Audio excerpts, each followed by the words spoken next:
For those in college, we have a treat for you. Should you get a job after graduation? We discuss it today on the Yepcast. This is the Yepcast, where we're building a tribe of creators, movers, and shakers, and inspiring young entrepreneurs to learn, think, and support one another.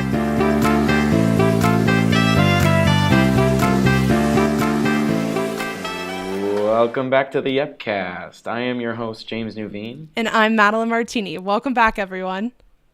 This is a very exciting episode for us because we have completely restructured what we want to do with the Yepcast, and Madeline is going to explain a little bit about those changes. Yes, so we're really excited about these changes, and I think it's going to be a lot faster pace of an episode based on some of the feedback we've gotten. People kind of want something more fast-paced and good for on the go. So we will have several different sections. First, starting out with In the News, and then we will have Our Take, which is kind of the classic Yepcast speech that we normally talk about in our conversation, which is the main part of the episode. And then at the end, we'll leave you with a challenge and a resource. So since these changes are new, we'd love your feedback as always. So feel free to shoot us an email after listening and let us know what you think. And again, all these changes are specifically to provide more value than we have been in the past. And we've taken a look at what we've been doing so far and what we've been putting out, and we want to change a little bit about it. We want to provide more value. We want to get you guys going and hopefully make some changes in your life that benefit you in the long run. Yes, exactly. Right? Yeah. Sound good? Yeah, so these next 30 minutes will be very action-packed, and we're excited to share with you. Kicking it off first with In the News.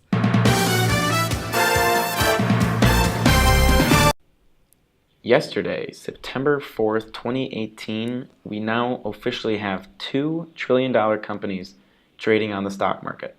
That is insane. Apple was the first just over a month ago, and now Amazon has finally reached their $1 trillion benchmark. Yeah. That's hard to even fathom when you really think about it. $1 trillion. That's amazing. That's one followed by 12 zeros. And that just blows my mind that a company can be worth that much. And by the way, I saw this stat the other day. Jeff Bezos makes $260 million an hour. It is absolutely insane. And because of this immense wealth that both Amazon and Jeff Bezos are collecting, Congress has recently really dove into what they're trying to do as a company, trying to take, well, what some people think is take over the world. And I know, Madeline, you have a very unique perspective about Jeff Bezos and a pretty unique opinion. Could you tell everyone a little bit about that? Yeah, so welcome to the party, Amazon. Congrats on being $1 trillion company. So yeah, I do have some thoughts on Jeff Bezos. I think, first off, he's amazing. He built a huge brand and it's wildly successful. I'm a Prime member and I do love their product. It's convenient. It's revolutionized the world. The reason that James says I have an interesting view is because I think he almost has Jeff has taken it so far to the point that it's kind of, it disrupted the world, but now it's kind of interfering with small businesses and a lot of e-commerce websites that are smaller, which I'm all about small business, and my true passion is small and medium businesses. I think huge tech is amazing. I love that kind of world and what they innovate, but I think sometimes it can get in the way of what smaller businesses are. And personally, I kind of think Amazon's becoming the next Walmart. So that's why I'm not that big of a fan of kind of what they've become. I think in the beginning, it's awesome. It was all about convenience, but now there's just so many different avenues, and my biggest problem with them is they don't have a mission that it all adds up to. I'm not aware, maybe they do, and feel free to shoot us a message if you have different opinions on this, but I don't see what it's all adding up to. They do awesome innovation, but I don't know. That's just my personal opinions that it doesn't add up to an overall goal. Yeah, obviously, congratulations to him for being the wealthiest man in the world, but the way he's doing it is a little bit interesting and a little bit quirky. Yeah. People a lot of the time say that he hasn't really innovated anything. But, I mean, obviously he has. He's the king of the supply chain. Yeah. I think this is something to remember as you like grow and in your career and yourself, put your values first and always make sure everything you do aligns with that. And now I have some news to share with you as well. Snapchat adds new styles as Spectacle V2s get used 40% more than their first version. So I think it was around last year that they launched version 1, and it was a totally different style. They've totally revamped these, and they're a lot more attractive to wear and look more stylish. So they're on sale now in US in Europe for $199 in Neiman Marcus stores. So what do you think about this? I think that similar to what we talked about in the last episode, they've really used the iterative process in that they've taken all of this feedback from the customers, actually not only customers, but people who have just hated the spectacles, their look, their feel, and what they're being used for. They've taken all that feedback in stride and come out with a completely new product, and it looks a lot better. It feels a lot better, and I think people are really, really taking it off the shelves a lot more than they did with the version 1s. Yeah. So congrats to Snap. That's awesome. Yeah. Should I get a job like everyone else? This is a tough question. And this is a question that's kind of scratching my own itch because I think this all the time. I'm a graduating senior in May, and I'm not exactly sure what to do. So hopefully there are other people out there who are having the same issues in deciding what to do post-grad as I am. And Madeline, I know you have some opinions about this because obviously you have graduated and you have gone through these same processes as I am going through currently. But I think it's important to point out the differences between the different avenues that you can take after graduation. Right when you step off that stage, what are you going to do? There's definitely a million different directions you can take, and one path isn't what you will be forever. There's a lot of different ways you can go, but definitely starting out, that's a huge first step and a huge leap in some cases. So for me, I just graduated in May, so this is still super relevant, and I joined a small startup in Cincinnati. So in some sense, we're talking about, should I get a job like everyone else? In a sense, I guess I got a job like everyone else. My company is a little different, and the position I'm in, I'm kind of what we call like an entrepreneur. I'm innovating within a company, and I have a little bit more responsibility than some might in their first job. But then obviously I do Yep on the side, and I have other side projects as well. So it's not just a one kind of like, my job isn't my everything. I also do side projects as well. So that kind of fulfill the entrepreneurship spirit in me. Not saying that you're not dedicated. You're totally dedicated to your job because you love those people, you love the opportunities that they give you. It's just that you have also some priorities outside of work that are extremely important too. Yeah, exactly. Right? Yeah, I have a lot of passions, and I find that I can feed them in a lot of different ways. And one reason that I didn't choose to start a business right after school was also because of the immense learning opportunities at my company. We have an amazing team, and I can learn from every single person at the company, and I'm challenged every day. So my biggest thing in life is to always be challenged every day and to learn something new every day. I felt that I could do that at my company I'm with. So that's really what made a match for me. At this time, I'm not in like a financial position that I'd want to drop everything. And also I feel like I have a lot more to learn before really diving in and starting my own business and making that my sole career. Something you pointed out, Madeline, that I really took a point to is that your company allows you to do stuff outside of your job that you're really, really passionate about. And also, there are some companies out there that allow you in your position to go on trips, but with purpose. So on these trips, you're going to a conference in San Francisco where you're going and learning about your industry. Companies will not only allow you to go, but pay you to go. That's something I would say definitely when looking for a job after graduation or even starting your own thing. Personal development is huge. So make sure that you personally are always developing, or that your company supports that and supports anything you do on the side. So that was super important to me. And what I do here at Yep and in my other side projects is more than supported and encouraged by my employer, which is absolutely amazing. They all listen to Yep, and that's such an amazing feeling that they are supportive in every aspect of my life. A company I know that is based out of Boise, Idaho, has 37 employees. It's a startup, but they have 37 employees. All but 4 are located in Boise, Idaho. Every single other employee for that company is remotely based around the world. And this company is a somewhat of a email platform for creators. So if you're a YouTuber or you're a freelancer on the internet, if you're a blogger, this company will provide the email platform that you need to connect your email list with what you need to get to them.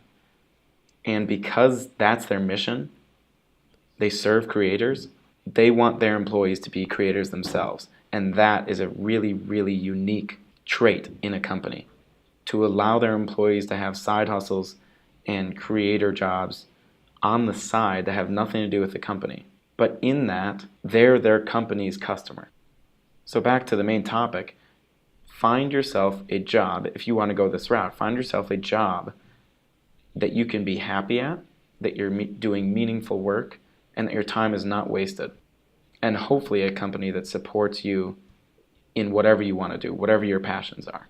Some other options after graduation definitely include traveling for a while and quote unquote finding yourself, finding out more about what you enjoy in this world. If you're graduating and don't exactly know what you want to do, take some time off if you have that option. Take some time off and figure out what you want to do.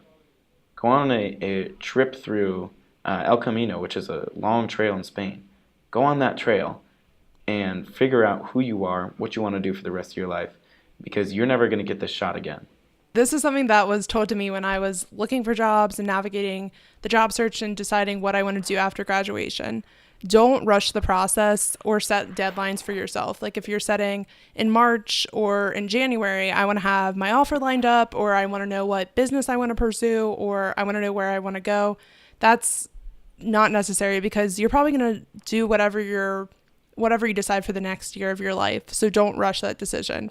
3 months can mean you're so much happier and excited about what you're going to do instead of just settling for something. So definitely don't settle. And if you're doing your own thing, take time to really think through and plan. So I want to talk a little bit more about that. If you do decide to do your own business immediately after graduation, what can you do now?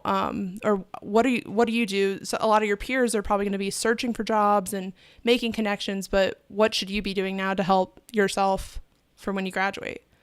I have been told countless times that college is the most ideal time to start a company, because you're surrounded by resources that you'll never have ever again in your life. You have all the resources that your college provides you, but also look at all the people around you. I go to a college that has about 17,000 students. When am I ever going to be surrounded by people who are so different yet so alike in that we go to the same school? And I have access to them by walking out of my door of my bedroom and walking down the hall and knocking on a friend's room.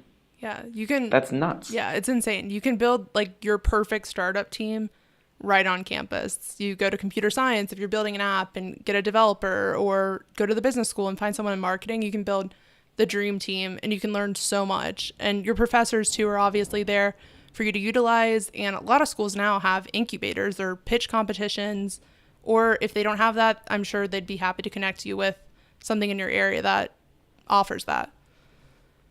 Absolutely. So yeah, what we're really saying is like, don't wait till after graduation. Start your business now if you have the idea. And when you step off that stage, like I was saying before, it all depends on what you want to sacrifice.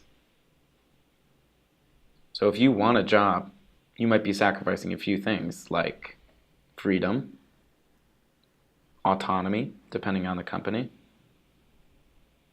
fun, depending on the company. You have to think about these things before you dive into whatever you want to dive into. And if you want to go work by yourself, or if you want to go travel and kind of find yourself, What are you sacrificing there? You're sacrificing security. Because for most people, their parents aren't going to back them up on that. And they're going to say, okay, you can pay for that for yourself. Good luck, have fun. I hope you find yourself. But you're definitely sacrificing a few things in doing that. Security, maybe some connections, definitely some financial safety. There's definitely risk to every path. And when choosing that, you have to really choose for yourself. At the end of the day, you have to lay down on your pillow and think, like, I'm happy with this life I've created. I'm happy with my decisions. There's always going to be days where you think, like after graduation, there will always be days where you're like, I don't know if I made the right choice. Maybe I should have started my own thing, or maybe I should have gone to a different city and started a new life there. But you, in the end, if you listen to just yourself, you've chosen the right choice for you. There's so much noise during this time. And I remember this for me too. People are constantly asking you at any family event, or your like friends are asking you, what are you going to do after graduation? That is the number one question you'll probably get your senior year. But if you're out of the country, though, your family can't reach you. Yeah, that's true. It's a way of escape, too. Yeah. Yeah. So definitely, like, just during this time, kind of try to tune that out. Obviously, take advice from people as well, but just know that during that, try not to be swayed, that this is your decision, and your parents aren't going to be doing your job for you. Your friends aren't going to be there doing your job for you or starting your company. That's on your own. So you have to be happy with your own choice. Madeline, is there anything that you regret about either your post-grad life, or I think this involves the summers while you're at school as well. So in between your freshman and sophomore year, your sophomore and junior and senior year, did you take full advantage of those summers? And if so, why did you work and not travel? Or why did you travel and not work? I'm super happy with how I spent my summers. I worked with incredible companies, and I went to some really amazing short-term programs at institutions, and I did travel a lot, actually. So my freshman year, I got to go to New York. I went to Salt Lake City that summer. I went to California. And when I was traveling all those times, I was on like work trips and doing special programs. But that's really kind of what built me into how I am today and how I think. I think traveling can be an incredible experience and can really shift your focus on a lot of things. And I suggest traveling young because it can help kind of navigate where you want to go next. So like if you want to end up in Cincinnati or Salt Lake or Silicon Valley, you know that earlier, and how to build your network there starting young. But I didn't ever travel outside the country, which is one thing I do regret. But Madeline, which do you prefer? Do you remember traveling more, or do you remember working more? Which gave you the larger benefit? That's such a hard question to answer. I think I would say they're both equally as valuable. And in my case, all my times I was traveling, they were like work kind of opportunities. It was more developmental programs with companies or with schools. And what I learned on those experiences was different from work. So when I traveled, and a lot of them were 2 or 3 day programs, and I was dropped in a new environment. So for one, I visited like a financial institution in Salt Lake City, and I was dropped there, and then immediately you have to network. There's so much at once. So that taught me so many soft skills and interacting with people and confidence. All of my traveling experiences, I will say more than anything, taught me confidence, which was something that I didn't have coming into college. And even my freshman year, I was not that confident of a person. So that taught me that, and that I can interact with anyone and build my network, which a lot of my personal brand later became, I love interacting with people, and I'm a people person. But my work experiences taught me more about on the job kind of experience. I still learned about people there, but just more tactile skills and how to do certain processes and how to innovate and create.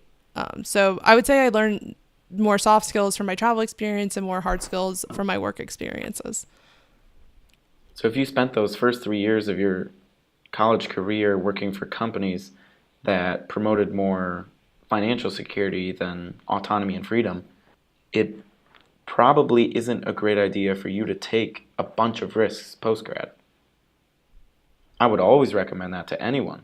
But if you're confident in your liking of being secure and financially okay, then go do that. If you're confident in that, go do it. And if you have worked for a startup for your first 3 years, or started a startup in your first 3 years of college, then hell, go start another one. Or build upon what you've already built. Take those risks because that's what you're confident about. No, I kind of disagree with you on this. So I think from my experiences, so that financial institution, it was a Wall Street bank, and I immediately learned, a great company, but I immediately learned when I stepped there, I was like, this isn't for me. I think from those experiences, you can, like, I learned that I didn't like security. You can learn the opposite thing, and you can, there's obviously big companies that you're still taking a risk at.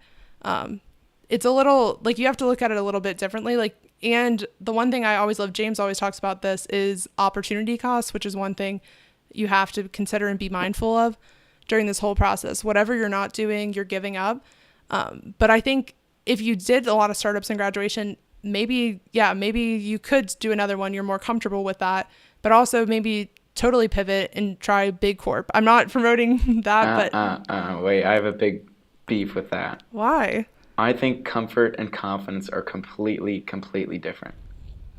You're equating comfort with confidence. I'm not. No, I didn't say if you're comfortable in startups, you should keep doing it, because you know, Madeline, that in a startup you shouldn't be in your comfort zone. No, I'm not saying that at all. I feel a lot of times uncomfortable in my job, and I work what some might say is a more secure job. It's still a startup, so to me, it's a risk. But yeah, I don't want to equate that. Yeah, I agree with you. I didn't mean to convey that. Definitely feel, whatever you do, I will say you should feel uncomfortable doing it. Like, anything you do, you step off that stage, it's a risk.